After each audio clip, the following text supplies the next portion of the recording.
where is the main motivator to make a thing happen? That's why It's good. It's good to know that there are little things happening here, but the city doesn't happen because of little relationships.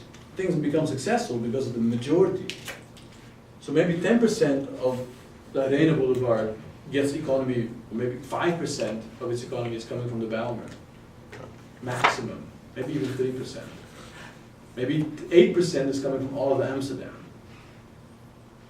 Maybe 80% is coming from national scale. And maybe 10% is coming from international scale. I don't know. Maybe even international is even higher on that. I don't even know that. But that's what I'm trying to say. So you got to see it on that way. Some specific points. No, I don't disagree. But why I said that it's specifically the Bijlmer, because you also have a good connection. You had a good opportunity to develop this kind of boulevard more to the highway and even more to Duivendrecht station. And even the station of Bijlmer Arena has not been attached to Bijlmer anymore, it's been attached to Strandvliet. And the policies in the Bijlmer is to decrease the housing. So why I say it's specifically chosen for the Bijlmer is because it's the major impulse of gentrificating the whole Bijlmer.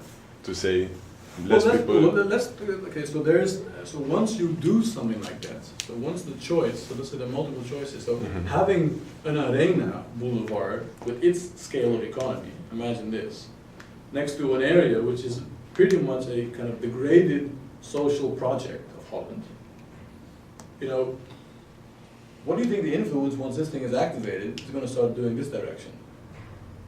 That's what he's talking about. Yeah. Then a new process starts.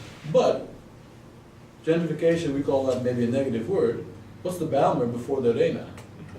But that's sort of the degraded Bilbao neighborhood. effect.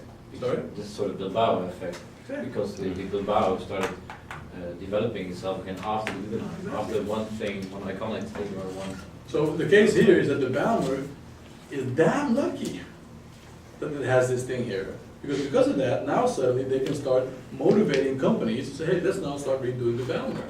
Because we have this big powerhouse next to us, and we can try to use that and try to capitalize on how we can redo areas of the Bijlmer. Okay, it might lead to gentrification, the lower income people will be gone, but in general, the area is getting some kind of productivity. The threat of gentrification, it's a challenge in itself. How do we deal with this? That's a whole other question in itself. But the point is, areas get activated. Right? So, look very carefully, and remember, when you look at a map, when you start mapping things down, you're usually going to start mapping. And you can find out, because all international companies are internationally registered.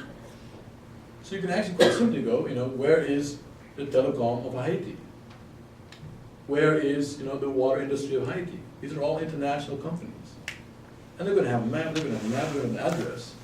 So you can find, you can start distracting this kind of information and start positioning it and start testing it to see a little bit about how do you start understanding how the city is, or Port-au-Prince, or Leoga and other areas, is fabricated, is manifested. How is the bigger picture of Haiti in general regarding the developments of, what kind of developments are taking place on the north? If you're going to be dealing with a big scale, you're going to have to know what's taking place on the north. And we know that Cap-Haïtien, there's a lot of tourism. We know the other places, but we want to start knowing what are these nodes, what are their identity, the major identity, not, I know they've got all these subparts, what's the predominant economy, the predominant kind of activity. So that when you start saying, I want to open up another port, I want to open up a certain thing of a certain kind of economy, that you're situated, you understand the logics, that you're not just trying to put something that will screw up the whole other system. Understand its configuration, its interrelationship. So we got to really start teasing and really like a doctor who has to know what is where and why in my human organism, in my own, you know, a natural body. You're going to need to know the what and where is why on your area and in Haiti for this urban body that you're dealing with. All right? So that was my short lecture. Sorry, anyway. 4:50.